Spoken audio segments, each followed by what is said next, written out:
આજની જય શ્રી ગોપીનાથજી મહારાજની જય શ્રી ઘનશ્યામ મહારાજની જય શ્રી લક્ષ્મી નારાયણ દેવની જય શ્રી વિનાયક દેવની જય શ્રી કષ્ટભંજન દેવની જય. નારાયણં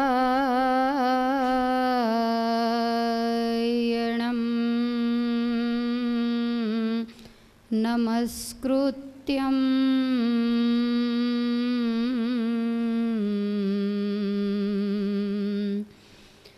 નરં ચૈવ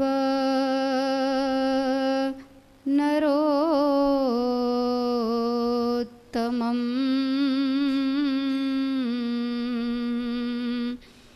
દેવીં સરસ્વતીં વ્યાસં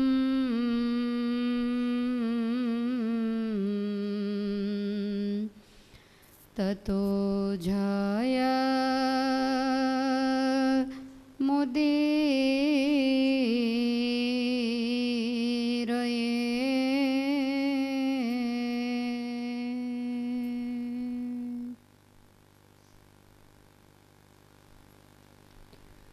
અક્ષરધામના અધિપતિ સર્વાવતારી આરાધ્ય દેવ ભગવાન શ્રી સ્વામિનારાયણ મહાપ્રભુની પૂર્ણ કૃપાથી ગોપીનાથજી મહારાજની પવિત્ર નિશ્રામાં પવિત્ર અને પુણ્યવંતા પુરુષોત્તમ માસમાં ભગવાન અને ભગવાનના ભક્તોના અવતાર ચરિત્રો એનું આપણે ગાન કરી રહ્યા છીએ. કુદરતે બનાવેલા 12 માસમાં આ 13મો એક અધિક માસ એવો છે કે આ મહિનામાં દરેક ધાર્મિક પ્રજા વિશેષ અને વિશેષ કંઈક ભજન, ભક્તિ, કથા, વાર્તા, વ્રત, તપ વગેરે કરે. ભગવાનની આજ્ઞાને ધ્યાનમાં રાખી અને આપણે મહાસાગર સમો ગ્રંથ લઈને બેઠા છીએ. ભગવાન વ્યાસનારાયણે સર્વ જીવાત્માઓના શ્રેયને વાસ્તે જગતના જીવોને જીવન જીવવાનો સુંદર રાહ બતાવવા માટે હિમાલયની પવિત્ર કંદરામાં પોતાના શમ્યપ્રાસ નામના આશ્રમમાં બેસી અને આ મહાભારત મહાસાગરની રચના કરી છે, જેની અંદર ધર્મ અને અધર્મ, ન્યાય અને અન્યાય, નીતિ અને અનીતિ એને જગતની સમક્ષ ખુલ્લા મૂકવામાં આવ્યા છે. ખરેખર મનુષ્ય જીવન કોને કહેવાય અને કુદરતે મનુષ્ય બનાવ્યા પછી પણ પશુને પાડ વર્તતા એવા જીવાત્માઓ પણ આ ધરતી ઉપર હોય છે, જેને કૃતજ્ઞ કહેવામાં આવે છે. અને એવા જે જીવાત્મા હોય એની જે જીવન જીવવાની રીત, આખી જિંદગી આ અવની ઉપર આવી ખાઈ પી મોજ મજા કરી કેટલાયને હેરાન પરેશાન કરી અને છેવટે કાગડા કૂતરાના મોતે મરે એવા પણ હોય છે. એવા પાત્રો પણ મહાભારતમાં હતા. તો આ સંસારની અંદર દરેક જીવાત્માઓને જીવન જીવવાનો નવો રાહ મળે એવા આશયથી ભગવાન વ્યાસનારાયણ આપણને ભગવાનના મહાન ભક્તો એવા પાંડવોના પવિત્ર ચરિત્રોને સંભળાવે છે. ખરા અર્થની અંદર જેને મહાભારત કહેવામાં આવે એ તો પૂરું થઈ ગયું. હવે તો મહાભારતનો અંતિમ ભાગ ઉત્તરાર્ધ જેને કહેવામાં આવે, અને એ ઉત્તરાર્ધની અંદર રાજગાદીને પ્રાપ્ત કર્યા પછી પાંડવોએ કરેલા સત્કર્મો, અમુક ગણ્યા ગાંઠ્યા ભગવાનના ભક્તોના આખ્યાનો, આ બધી વસ્તુઓ અંતિમ ભાગમાં બતાવવામાં આવી છે.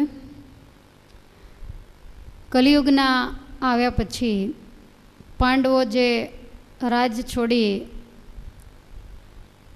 અને હિમાલય જાય છે એ કથાઓને પણ વિશેષ બતાવવામાં આવી છે.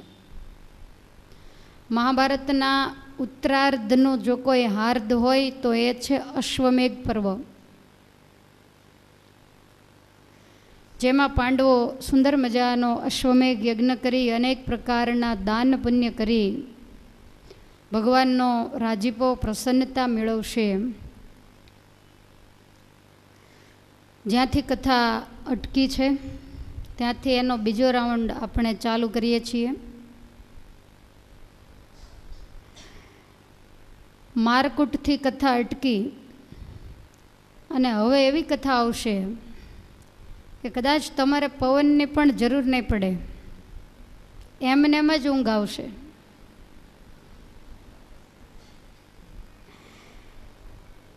કારણ કે મહાભારતના 13મા પર્વનું નામ જ છે શાંતિ પર્વ. અને શાંતિ ક્યારે થઈ તો કે 66 કરોડ લોકો મહાભારતના યુદ્ધ મેદાનમાં કુરુક્ષેત્રમાં મૃત્યુ પામ્યા, જેને કળિયુગનો અંશ કહેવાય એવો દુર્યોધન એ પણ મરણને શરણ થયો. ત્યારે જ આ દુનિયામાં શાંતિ થઈ છે. આખી જિંદગી મારું રાજ, મારું ધન, મારી ગાદી, મારો પરિવાર, મારો પૈસો, મારું મારું કરી અને યુદ્ધના 18મા દિવસે ભીમસેને બંને જાંગને ભાંગી દુર્યોધનને ન્યાય આપ્યો છે. મરણ પથારીએ પડ્યો અને પડતા પડતા પાંડવોના વંશનું પણ નિકંદન કાઢતો ગયો. જે આવા પાપી માણસો હોય, જેણે જિંદગીમાં ક્યારેય સારું કર્મ ન કર્યું હોય, એ મરતા મરતા પણ કેટલાયનું બગાડતા જાય છે. જીવતા હોય ત્યારે તો એનાથી કોઈનું સારું ન થઈ શક્યું હોય, પણ જ્યારે જાય ત્યારે કેટલાયને આંસુડા પડાવતા જાય. દુર્યોધને મરતા મરતા 5 બાળ હત્યાઓ કરાવી. 5 પાંડવોના જે 5 બાળકો હતા એને અશ્વત્થામા દ્વારા મરાવી નાખ્યા. અને અંતે એને શાપ હતો કે હર્ષ અને શોક બેઉનો એક સાથે જ્યારે અનુભવ થાય ત્યારે દુર્યોધનનું મૃત્યુ થાય. અશ્વત્થામાના હાથમાં પાંડવ કુમારોના જે મસ્તક એને જ્યારે જોયા ત્યારે એને દૂરથી બહુ આનંદ થયો કે છેલ્લે છેલ્લે પણ મારી ઈચ્છા પૂરી તો થઈ. અને જ્યારે નજીક આવતા એને ખ્યાલ આવ્યો કે આ પાંડવોના મસ્તક નથી, પાંડવ કુમારોના મસ્તક છે, ત્યારે એને અતિશય શોક થયો. અને શોક થતાની સાથે જ એનું પ્રાણ પંખીડું ઉડી ગયું છે. યમપુરીમાં જઈને એણે વાસ કર્યો છે. ભગવાન શ્રી કૃષ્ણ જેના મૃત્યુ સમયે રણાંગણમાં સામે ઊભા છે, અર્જુનના રથના અશ્વને ચલાવી રહ્યા છે, પણ છતાંય આ પાપીને ભગવાન યાદ નથી આવ્યા. એને એની સત્તા, એનો હસ્તિનાપુર, એના રાજમહેલો, આવું બધું યાદ આવ્યું છે. અને એટલા માટે જ સંતો આપણને પુકારીને કહે છે કે સંસારની અંદર રહેવા છતાંય પણ વૃત્તિ તો ભગવાનમાં રાખજો. અને અત્યારથી જ જો વૃત્તિ ભગવાનમાં રાખી હશે તો અંતકાળે ભગવાન યાદ આવશે, નહીંતર ઘર બાર કુટુંબ પરિવાર એ જ યાદ આવશે. અને અંતકાળે જ્યારે આ વસ્તુ યાદ આવે ત્યારે આપણો મોક્ષ જરૂર બગડે છે. મોક્ષ બગડવાનું કારણ જ એ કે અંતકાળે અંતે યામતી સા ગતિ, જેનું તમે સ્મરણ કરો, જે તમને સ્ફુરે, જ્યાં આપણી વાસના હોય ત્યાં આપણે બીજો જન્મ અવશ્ય લેવો પડે છે. માટે અત્યારથી જ સાવધાન થઈ જવું. ખીચોખીચ વાસનાઓથી, આશાઓ, ઈચ્છાઓ અને તૃષ્ણાઓથી આપણે ભરેલા છીએ. કોઈ પોતાને જાતને એમ ન માને કે અમે નિર્વાસનિક છીએ.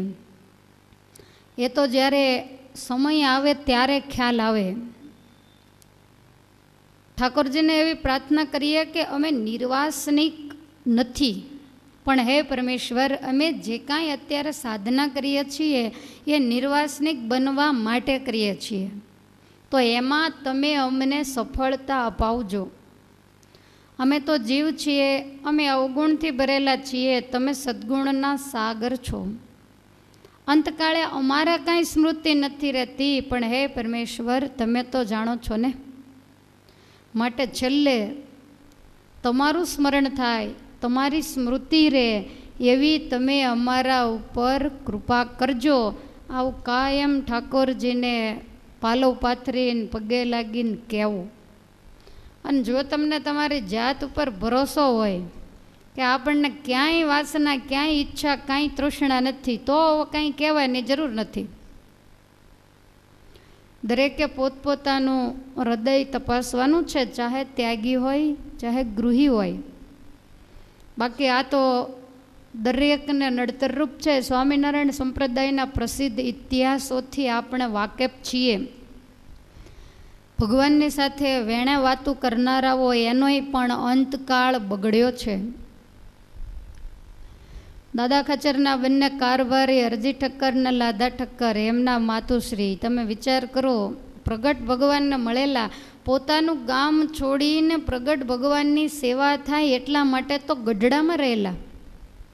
અને એમ છતાંય અંતે જો એને માત્ર ને માત્ર એટલી જ ઈચ્છા રહી ગઈ કે ખુજા જ્ઞાતિમાં મારો જન્મ છે, મહારાજ વર્ણાશ્રમ ધર્મની મર્યાદા પાળે, મારા હાથે મેં એમને ભોજન કરીને જમાડ્યા નહીં. બસ આટલી જ. આ કંઈ અશુભ વાસના તો નહોતી, શુભ વાસના હતી. અને શુભ વાસના રહી ગઈ તો પણ દાદા ખાચરના બેન પાંચુબા એના ઘરે દીકરી થઈને જન્મ્યા. પ્રગટ ભગવાન ધરતી ઉપર બેઠો હોય અને બીજો જન્મ લેવો પડે, આ તો કેવું નીચું જોવા જેવું કહેવાય. તો આનું કારણ માત્ર એટલું જ કે શુભ વાસના હતી. ભગવાનને જમાડવાની વાસના એ કંઈ ખોટી વસ્તુ નથી, પણ છતાંય એક વખત એને માથે જન્મ મરણ અને ગર્ભવાસનું દુઃખ તો રહ્યું જ. એ હીરબાઈ થઈને જ્યારે જન્મા, 10 વર્ષની ઉંમરે મહારાજને જમાડીને મુક્ત થઈ ગયા, પણ એને 9 માસ સુધી માતાના ગર્ભમાં રહેવું પડ્યું. એની પીડાઓ એને ભોગવવી પડી, જન્મનું દુઃખ વેઠવું પડ્યું અને મરણનું દુઃખ પણ વેઠવું પડ્યું. ભૂલ એકદમ નાની, આપણી દ્રષ્ટિએ તો એને ભૂલ જ ન કહેવાય. આપણને તો ભગવાન ઉપર ગુસ્સો આવે, તમે પણ કેવું કર્યું, તમને જમાડવાની બિચારાને ઈચ્છા હતી તોય તમે એની માથે જન્મ મરણ ને ગર્ભવાસનું દુઃખ રહેવા દીધું. પણ ભગવાનના ઘરની અંદર ક્યાંય પણ લાગવગ નથી. તમે ગમે એટલી લાગવગ કરો, ઠાકોરજીને કહો કે હું તમને 5 લાખ રૂપિયા તમારા મંદિરમાં આપી, ભગવાન કે 5 નહીં, આખું મંદિર બાંધી દે, મારે શું લેવા દેવા છે. લાગવગ ઠાકોરજીને ઘેર બિલકુલ ચાલતી નથી, માણસની પાસે ચાલે. એ જ રીતે શિક્ષાપત્રીમાં જેનું નામ છે એવા મયારામ ભટ્ટ, એમના માતુશ્રીને તો કણો થઈને 50 પૈસા માટે આવવું પડ્યું. ઘણા સંપ્રદાયની અંદર એવા દાખલાઓ છે. જાનકીદાસ અને શીતળદાસ, એને 50 પૈસામાં વાસના રહી ગઈ. તો એને પણ કણો થઈને જન્મ લેવો પડ્યો. હવે અડધો રૂપિયો અતિ તુચ્છ, એ તો અડધા રૂપિયાની કોઈ કિંમત નથી, પણ એમાંય જો વૈરાગીની વાસના રહી તો એને જન્મ લેવો પડ્યો.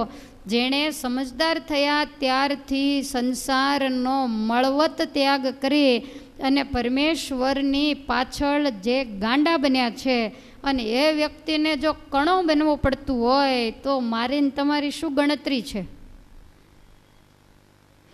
અને કદાચ એવું હોય કે અંતે ભગવાન સંભાળી લેશું, દુર્યોધને સંભાળ્યા એવા જ આપણે સંભાળીએ. એને તો સામે ઊભા હતા અને છતાંય એને ભગવાન યાદ આવ્યા નથી, એના તરફ એનું ધ્યાન જ નથી ગયું. એનું કારણ શું? તો કે જ્યારે હોય ત્યારે પાંડવોનો પક્ષ લઈને ભગવાન સામે જ હોય, પણ આખી જિંદગી એણે ભગવાન સામે નજર જ કરી નથી. જો નજર કરી હોય તો એને અંતકાળે ભગવાન સામે નજર જાય ને. દુર્યોધનનું એ લક્ષ્ય જ નથી પરમેશ્વરીય, એનું લક્ષ્ય હસ્તિનાપુરની ગાદી છે. એનો દીકરો મરાઈ જાય, એનો ભાઈ મરાઈ જાય, મામો મરાઈ જાય, કોઈ પણ મરાય, ગુરુ ગયા, ભીષ્મ દાદા ગયા, કોઈ પૂછે કે છત્રપતિ આ વ્યક્તિ ગઈ, તો કે હું છું એટલે બધુંય છે, બીજા ભલે જાય. દીકરા ગયા તો શું થઈ ગયું, હું તો છું ને. આવી જેની મલિન વૃત્તિ, વાસનિક જેની વૃત્તિ, અને એ વ્યક્તિનું જ્યારે મૃત્યુ થયું ત્યારે એની શું પરિસ્થિતિ થઈ એ કથા આપણને છેલ્લે ગદા પર્વની અંદર બતાવવામાં આવી. ભગવાનના ભક્તને આ કથા સાવધાન બનાવે છે કે ધ્યાન રાખે, સહેજ પણ ગાફલાઈ ન રાખે કે મને કાંઈ ન થાય. ત્યાં કાંઈ પોપાબાઈના રાજ નથી કે માથા મારીને ઘૂસી જવાય. આ કાંઈ થોડું સરકારી બસમાં ચડવાનું છે કે બળિયાના 2 ભાગ તે 2 ધક્કા મારીને કોકને આડાવડા કરીને ઘૂસી જશું. કોઈની પણ તાકાત નથી કે ત્યાં કાંઈ પણ આડાવડા થઈ શકે કે એક પણ શબ્દ બોલી શકે. માટે અત્યારથી ભગવાનનો ભક્ત સાવધાન બને. આ ગદા પર્વની કથા આપણને શીખવાડે છે. 84,000 દેશનો રાજ્યો, મત્સ્યવેદની કથામાં સાંભળ્યું કે દુર્યોધન આવ્યો તો 84,000 દેશના રાજાઓ થર થર થર ધ્રુજવા માંડે, અને છતાંય છેલ્લે એના શરીરને કાગડા અને કૂતરા ચૂથીને ખાઈ ગયા. આવી પરિસ્થિતિ આવીને ઊભી રહી. માટે જિંદગીની અંદર કુટુંબ પરિવાર મુખ્ય નથી, સંપત્તિ સત્તા મુખ્ય નથી. જિંદગીની અંદર મુખ્ય હોય તો એ સત્સંગ છે, પણ એને બનાવવો પડે. કુટુંબ પરિવાર કંઈ આકાશમાંથી નથી પડ્યા, એને આપણે મુખ્ય બનાવ્યા છે. આપણે ગૃહસ્થાશ્રમની અંદર જોડાયા છીએ એટલે કુટુંબ પરિવારનો વિસ્તાર થયો છે, એની પાછળ મહેનત કરી છે. આજે તમારા છોકરાઓ તમને પાણી ન પાય તો તમને તરત એમ થાય કે આની પાછળ મેં મારી જિંદગી ખર્ચી નાખી, અને છતાંય આજ આ કૃતજ્ઞ બન્યા. તો એની પાછળ તમે જે જિંદગી ખર્ચી છે એવી જ જિંદગી સત્સંગની પાછળ ખર્ચવી પડે. સત્સંગ આવીને તમારા માથામાં ન પડે, એની પાછળ ભોગ દેવો પડે, એની પાછળ કાંઈક કરવું પડે. અને હંમેશા ખાડો કર્યા વગર ક્યારેય ટેકરો ન બને. કોઈ પણ જગ્યાએથી તમારે માટી લઈને એક બાજુ નાખો તો જ ટેકરો થાય. જ્યાંથી માટી લીધી હોય ત્યાં ખાડો થાય. એમ સત્સંગ માટે તમારે કાંઈક આખી દુનિયા આજે માની લો કે ગમે તેવું ખાતી હોય, પીતી હોય, ગમે તેવું બેફામ વર્તન કરતી હોય, પણ તમારે જો ભગવાન સુધી પહોંચવાનું હોય, તમારે જો મુક્તિની ઈચ્છા હોય, પાંડવોએ જે રસ્તો લીધો એ જો તમારે લેવાનો હોય તો તમારે દુનિયાનો વાદ ન કરાય. મહારાજ કે કોક તો કહેશે જે કૂવામાં પડ, તો કોકને કહેવે કરીને શું કૂવામાં પડવું? આ વચનામૃતમાં મહારાજના શબ્દો છે. માટે જો સત્સંગ કરવો હોય અને ભગવાન સુધી પહોંચવું હોય તો દુનિયાથી કાંઈક થોડુંક અલગ રીતે, ઘણાને એવું લાગે લોકલાજ એટલી બધી આડી બધાય કરતા હોય એમ કરવું પડે. હવે એમાં મહારાજના વચનામૃતના શબ્દો સંભાળવા જેવા છે કે બધા કૂવામાં પડે તો આપણે પડવું. બની શકે કે કાંઈક એવો કુદરતી કોપ થાય. તમે જુઓ છો ને, જ્યાં હોય ત્યાં કાં તો ભૂકંપ, કાં તો અતિવૃષ્ટિ, બીજા ત્રીજા કોપ થાય. હવે માની લો કે અતિવૃષ્ટિ થાય અને બધા જ ડૂબી જાય, આપણાથી બચી શકાય એવું હોય, સીડી આપણી પાસે જ હોય, તો આપણે એમ વિચારવું કે બધા જાય છે તો હું અહીંયા જાઉં એમ? તો બીજાને માથે પગ દઈને સીડી માથે ચડી જઈએ. જીવવાનો તો આપણને એટલો બધો ખટકો છે, બીજા ભલે મરે. પછી એવું કાંઈ નહીં કે 20, 25, 30 વર્ષના હોય એને જ ખટો, 80 વર્ષના તો 30 વર્ષના ને માથે પગ દઈને ચડી જાય. એને જેટલો જીવવાનો ખટકો હોય એટલો કોઈને નહીં. એની ક્યાં તમે કીડી નીકળે ત્યારે જોજો, એને આમ આંગળી અડકાડશો તોય ભાગશે, એને એમ થાય કે મને મારી નાખશે. તો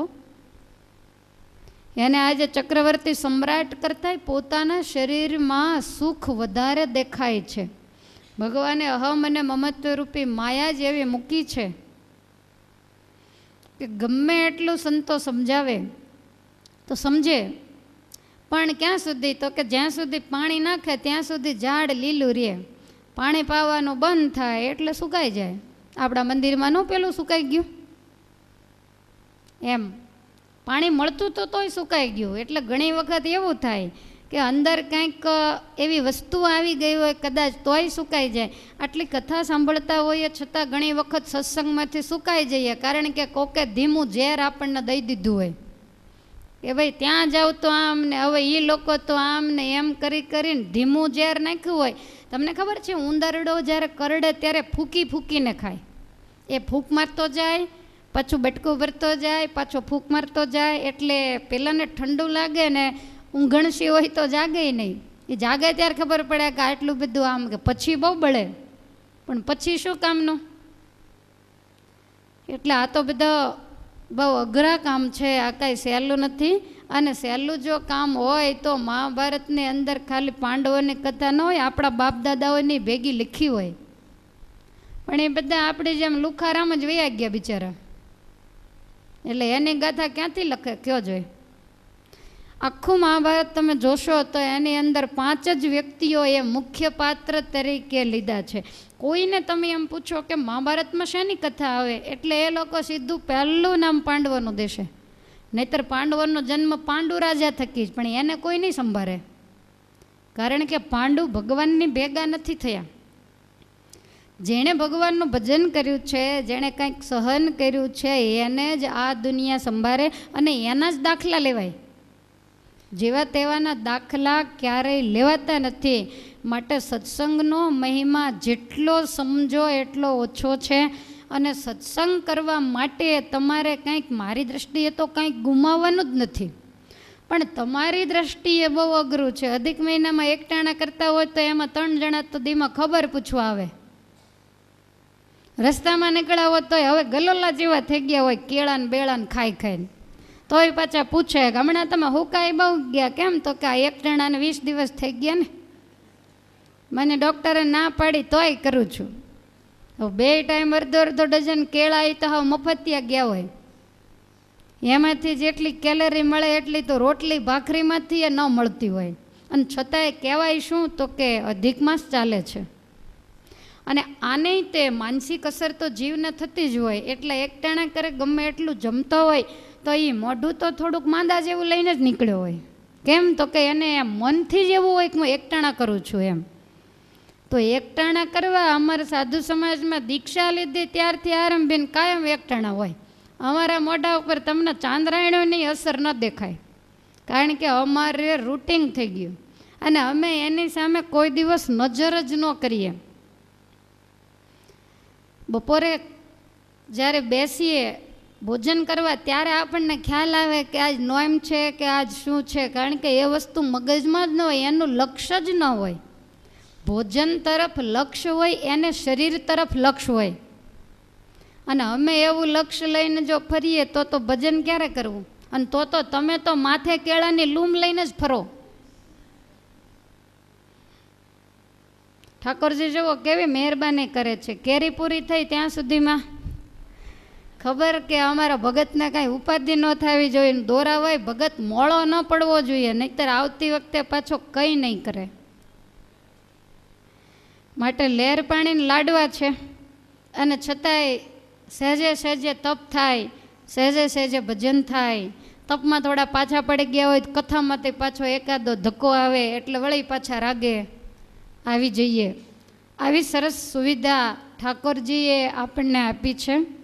કાયમને માટે હું એક શબ્દ કહું છું કે દુનિયાની અંદર ભાગ્યશાળી જીવાત્માઓ તો ઘણા બધા હશે, પણ તમારી જેવા નહીં, તમને જે લાગે તે.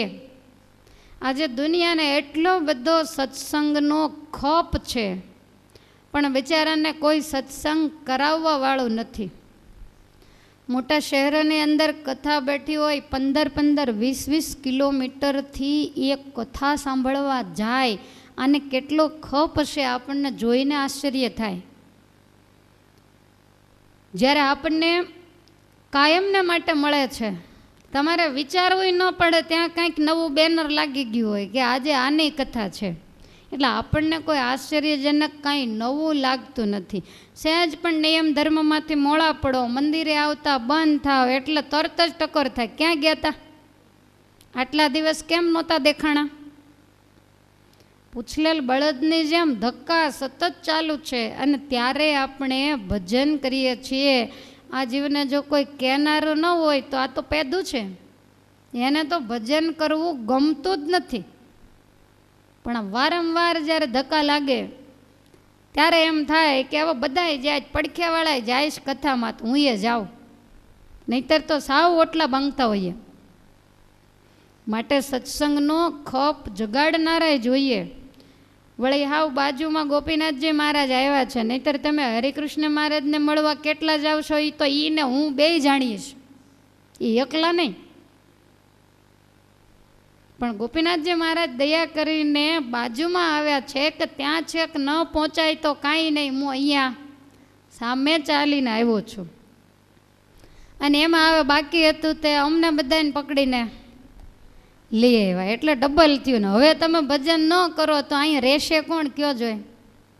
માટે ખરેખર અધિક માસમાં તમે શું કર્યું એ મને કશી ખબર નથી. ત્યાં 5-7 જણા આવતા હતા કથા સાંભળવા, સભામાં નજર જાય ત્યારે ખ્યાલ આવે કે આ બહુ દૂર દેશાવરમાંથી ભક્તો આવ્યા છે એમ. બાકી તો તમે બપોર પછી આવતા હતા કે કેમ શીતલબેન ત્યાં હોય, એટલે ગુરુ ગયા ગોકળ અને પાછળ થઈ મોકળ. જ્યારે યોગ્ય લાગે આરતીનો ટાઈમ થાય એટલે આપણે આવી જ જઈએ. બધાને એમ જ થાય કે આખું મંદિર ભર્યું હોય, પણ આરતીના ટાઈમે જો વહેલા આવી જતા હો તો બહુ સારી વાત છે. અને એટલા માટે જ તમે પાછા ન પડી જાઓ એ હેતુથી જ આપણે કથાને ફેરવી છે. મહાભારતની કથાનો એવો નિયમ હોય કે એને એક સ્થાન ઉપર ન કરાય, પણ એમાં મુખ્ય નિયમ એ હોય છે કે એક વક્તાને મોઢે આખી કથા ન સંભળાય. તો હવે એ તો આપણે છૂટકો જ નથી. પછી સ્થાન હોય તો આપણે 2 ફૂટ વ્યાસગાદીને દૂર કરી નાખીએ તો ચાલે. અને શ્રોતાઓ તો બદલાતા જ હોય, એકના એક શ્રોતાએ તો આખો મહાભારત સાંભળ્યું હોય એવું લગભગ ઓછું બને. તો એ ન્યાયે કથા બદલી છે એવું નહીં, પણ તમને લોકોને પણ કાંઈક થોડો ઘણો સત્સંગનો લાભ મળે એ ન્યાયે ત્યાંથી કથાને ફેરવી. ત્યારે ત્યાંવાળાને સહેજ પણ ગમતી વાત નહોતી.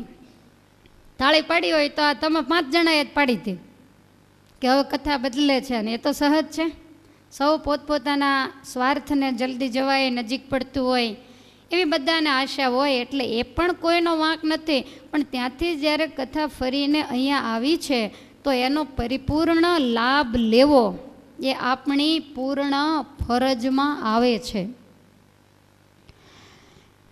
તો આ કથામાંથી જે લેવાનું છે એ આપણે લઈએ અને આપણને મળેલા મનુષ્ય જન્મને આપણે સાર્થક બનાવીએ.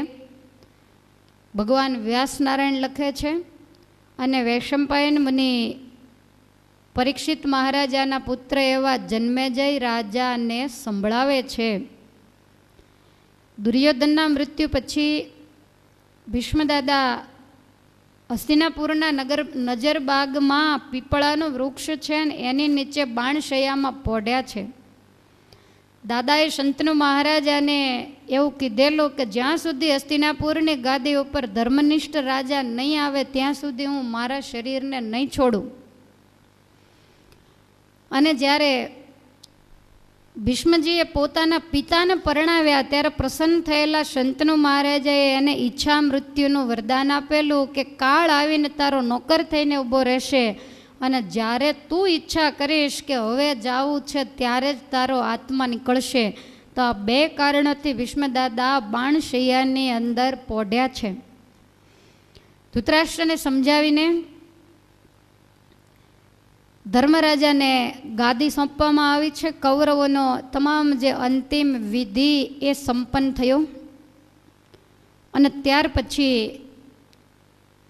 ધૃતરાષ્ટ્રના કહેવાથી ભીષ્મદાદાને ભલામણથી ભગવાને ધર્મરાજાને હસ્તિનાપુરની ગાદી ઉપર બેસાડ્યા છે. ધર્મ જ્યારે ગાદી ઉપર બેઠા ત્યારે ધર્મની ઉંમર 96 વર્ષની હતી. જન્મ્યા ત્યારથી દુઃખ વેઠ્યા અને 96 વર્ષ સુધી દુઃખ વેઠ્યા છે. હવે આમાં આપણે આપણા રોદણા શું રોવા કયો? આપણે તો 96 વર્ષ જીવતાય નથી. જિંદગીમાં એક જરીક મુશ્કેલી આવી હોય તો આપણે આખા ગામની આગળ ગાય નાખી હોય કે મારે આમ નથી ને મારે તેમ નથી. પણ આ લોકોના જીવનની સામે જ્યારે જોઈએ 96 વર્ષ સુધી જજુમ્યા. ધર્મને કોઈ ગાદીની ઈચ્છા નહોતી, પણ ઠાકોરજીની એવી ઈચ્છા હતી કે આ ધરતીનો ભાર ઉતરે, જેના માટે ભગવાન યદુકુળની અંદર પ્રગટ થયા છે. તો એ ભારને ઉતારવા માટે પરમેશ્વરે કુરુક્ષેત્રમાં મહાભારતનું યુદ્ધ કરાવ્યું અને એની અંદર કેટલાય પાપી રાજાઓ, પછી સૂકા પાછળ લીલું, આવું ઘણું બધું નાશ પામી ગયું.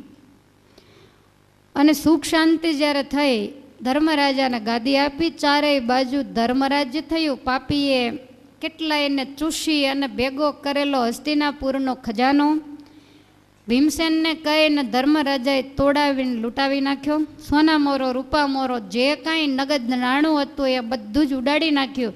ગરીબ બીજા ત્રીજા બ્રાહ્મણો વગેરેને બધું જ વેચી દીધું. અને જે પટ્ટાભિષેકની અંદર રાજા મહારાજાઓ આવેલા એને શીરપાવ આપવો પડે. ધર્મરાજાની આગળ એક પણ દમડી નહોતી. ભગવાન કહે છે કે ધર્મ તમે બધું ઉડાડી નાખ્યું, તો હવે આ બધા રાજાઓને શું આપશો? ત્યારે ધર્મ કહે છે કે ગામના લોકો પાસેથી ઉછીના લેશું, બાકી આ પાપીએ ભેગું કરેલું એ મારા હાથે કોઈને દેવું નથી, એ બધું લૂંટાવી જ દેવું છે. આખા હસ્તિનાપુરની ફરતી દૂધની ધારાવળી કરીને નગરને પવિત્ર બનાવવામાં આવ્યું.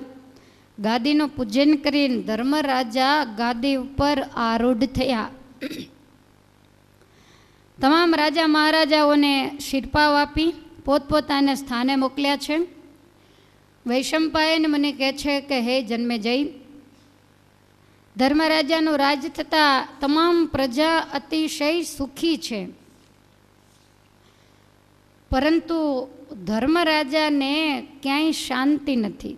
ગાદી ઉપર બેઠા એને માત્ર 7 જ દિવસ થયા છે.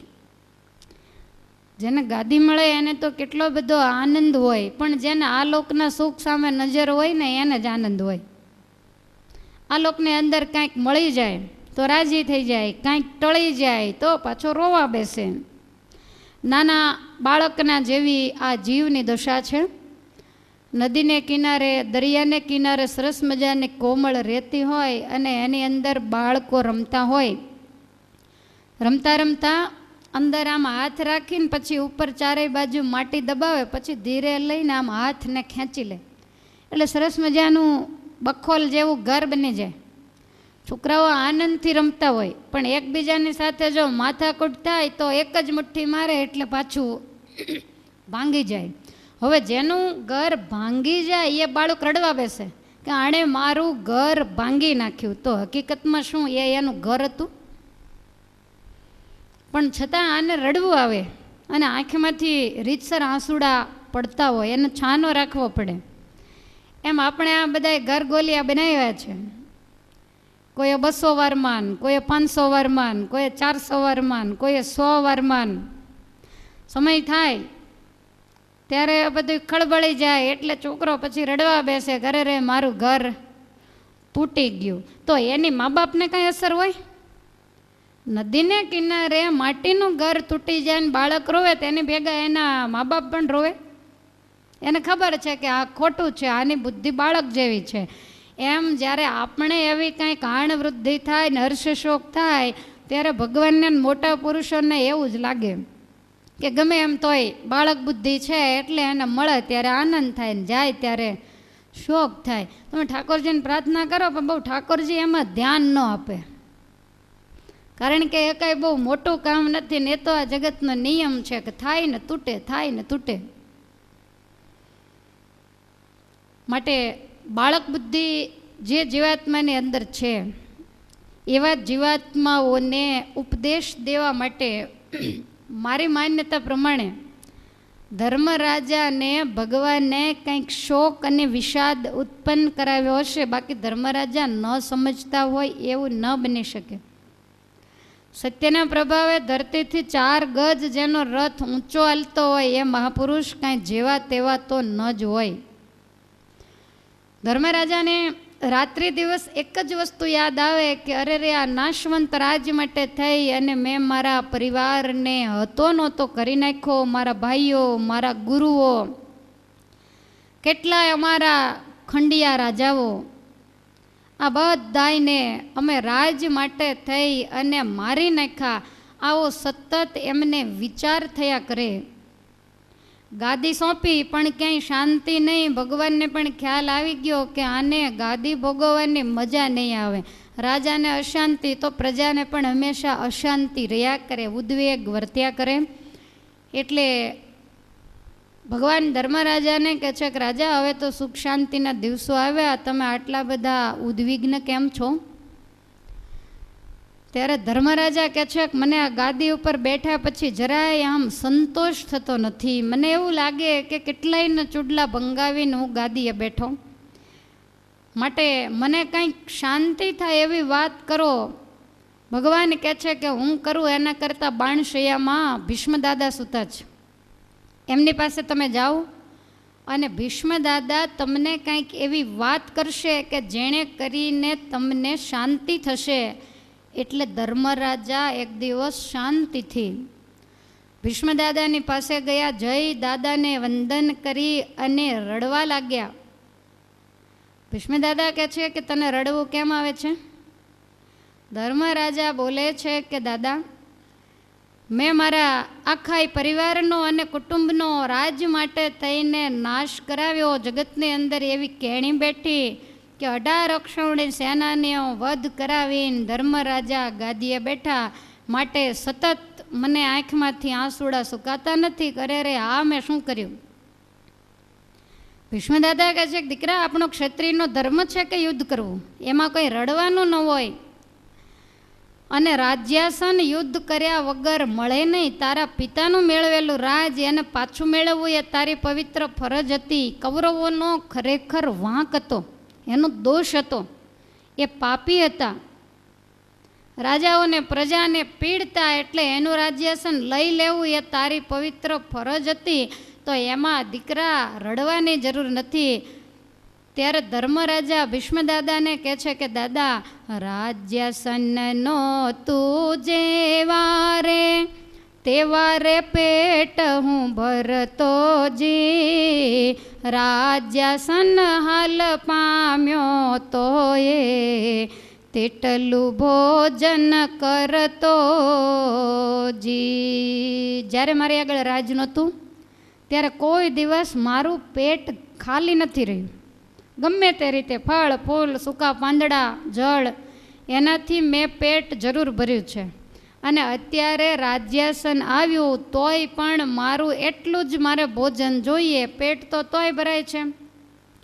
તે દિવસે મને કાંઈ નુકસાન નહોતું. શાંતિથી બેસીને ભગવાનનું ભજન કરતો. અત્યારે નકામી ઉપાધિ લઈ લીધી. કુળની કંદન કરીને બેઠા, પડી ગઈ ભૂલ ભ્રાંતિજી. કંકાસ ચાલે મારા મનમાં, વળતી નથી કાંઈ શાંતિજી. કોઈ પણ કર્મ જ્યારે આપણને કરવાનું હોય ને, બાકી હોય, ત્યારે આપણને એટલો બધો એનો આઘાત ન હોય. પણ એ કર્મ જ્યારે થઈ જાય અને થઈ ગયા પછી દુનિયા જ્યારે એની નિંદા કરે, ત્યારે આપણને એનો અનહદ આઘાત લાગતો હોય છે.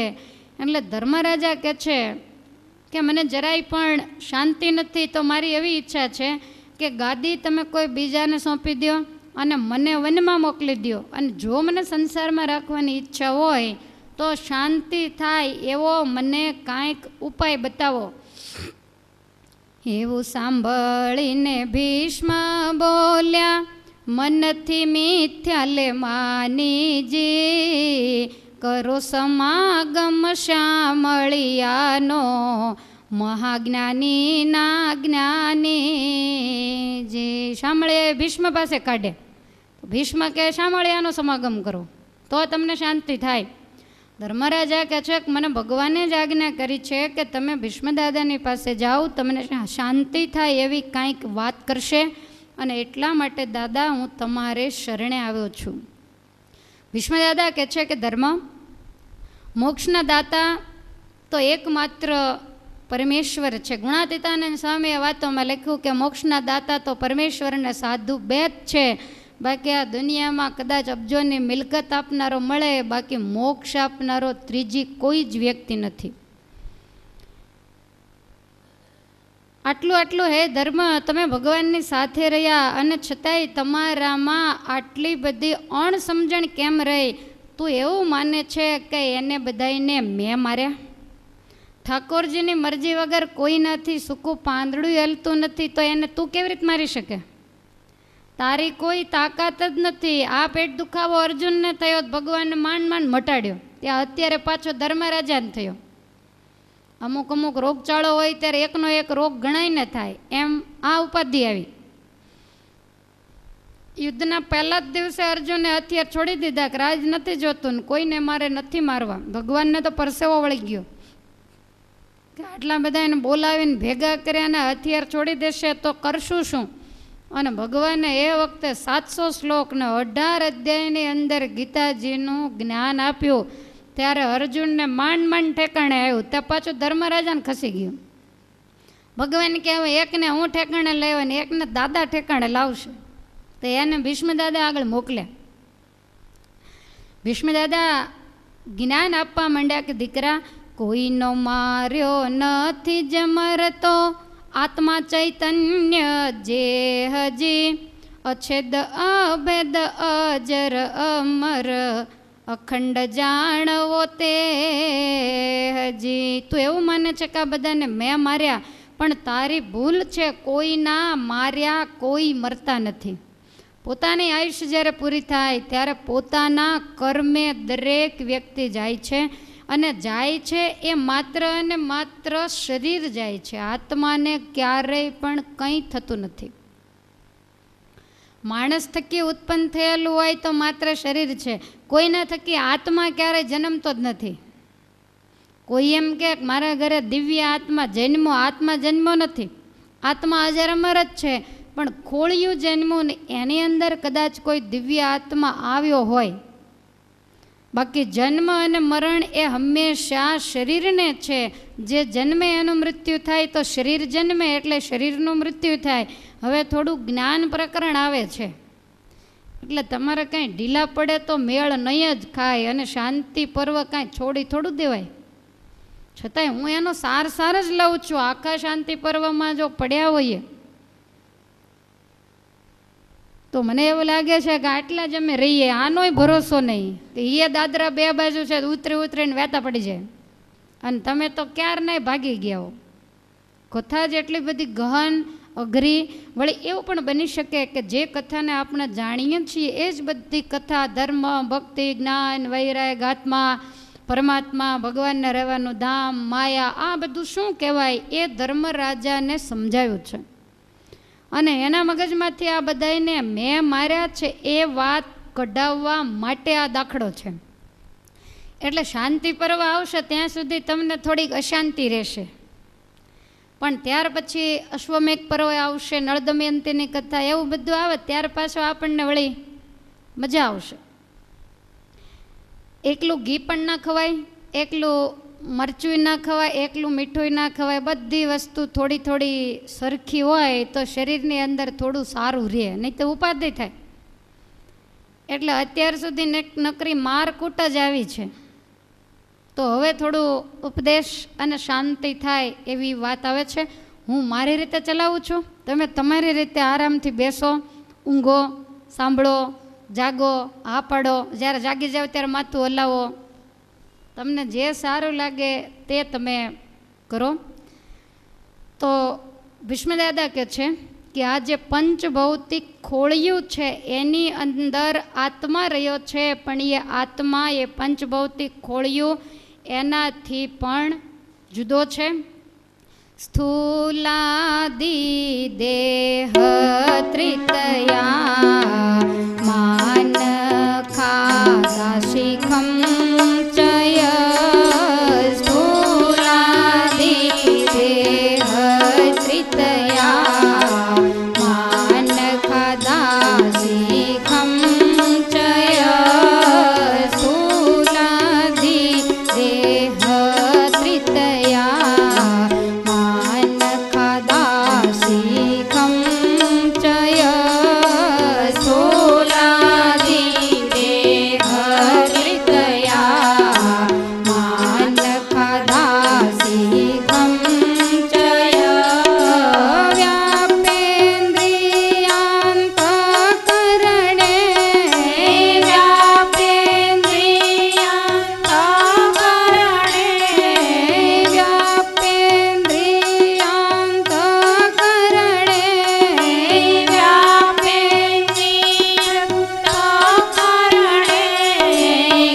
કરોતિ વિવિધા ક્રિયા કરોતિ વિવિધા ક્રિયા કરોતિ વિવિધા ક્રિયા કરોતિ વિવિધા ક્રિયા સ્થૂલાદિ દેહ ત્રિતયા માન ખાદા શિખમ ચય માન ખાદા શિખમ ચય.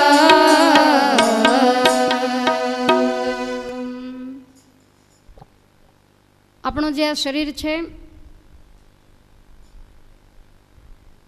એના 3 પ્રકાર છે: સ્થૂળ, સૂક્ષ્મ અને કારણ. અત્યારે આપણે બધા જ જેમાં બેઠા છીએ એને સ્થૂળ શરીર કહેવામાં આવે. એ સ્થૂળ શરીર પંચભૂત, 10 ઇન્દ્રિયો, 4 અંતઃકરણ, 10 ઇન્દ્રિયોમાં 5 જ્ઞાનેન્દ્રિય અને 5 કર્મેન્દ્રિય, જે 24 તત્વોને આપણે બહુ સારી રીતે જાણીએ છીએ, પંચ વિષય. તો આ બધામાંથી 24 તત્વમાંથી આ જે શરીર બનેલું છે એને સ્થૂળ શરીર કહેવામાં આવે. પછી સૂક્ષ્મ શરીર કોને કહેવાય? ભીષ્મદાદા કહે છે કે હે ધર્મ, એમાંથી 5 ભૂત જતા રહે: પૃથ્વી, જળ, તેજ, વાયુ અને આકાશ. આ પંચભૂત એ જ્યારે જીવાત્માનો શરીરનો અગ્નિ સંસ્કાર થાય ત્યારે પંચભૂતની ભેગા પંચભૂત વિલીન થઈ જાય. પછી રે માત્ર 19 તત્વ. અને આ 19 તત્વનું જે શરીર છે એને વાસનિક શરીર કહેવામાં આવે છે. વાસનાયુક્ત જે આ શરીર, આપણી ભાષામાં જેને પ્રેતનું શરીર કહેવામાં આવે. આપણું શરીર 24 તત્વનું, અને કોઈ પણ માણસ મર્યા પછી પ્રેત યોનિને પામે તો એનામાં ને આપણામાં ફેર કેટલો કે આપણામાં પંચભૂત હોય અને એનામાં આ પંચભૂતનો કોથળો ન હોય. એટલે એ કોકના કોથળામાં બિચારું પ્રવેશ કરે ત્યારે એ કંઈ બોલી શકે, ત્યારે એ કંઈ ખાઈ શકે, ત્યારે પોતાની ઈચ્છાને જણાવી શકે. તો એ 19 તત્વનું જે શરીર છે એને સૂક્ષ્મ શરીર કહેવામાં આવે છે.